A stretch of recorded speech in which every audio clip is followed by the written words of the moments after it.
ഞാൻ വിദ്യാഭ്യാസ വകുപ്പ് മന്ത്രിയെ കൈയടിച്ച് അഭിനന്ദിക്കുന്നത് അവിടെ വിദ്യാഭ്യാസ മന്ത്രി ആ കുട്ടികൾക്ക് പറഞ്ഞു കൊടുത്തൊരു പാഠമുണ്ട്. ചരിത്രത്തെ നമ്മൾ പോരാട്ടത്തിലൂടെ മനസ്സിലാക്കിയ ഒരു ചരിത്രമുണ്ട്. പലപ്പോഴും ടെക്സ്റ്റിനോടൊപ്പം നമ്മൾ സബ് ടെക്സ്റ്റ് പഠിക്കും, പാഠത്തോടൊപ്പം ഉപപാഠം പഠിക്കും.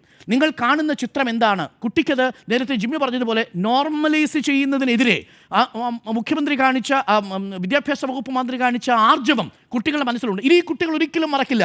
ആ വരച്ചിരിക്കുന്ന ഭാരതാംബ അത്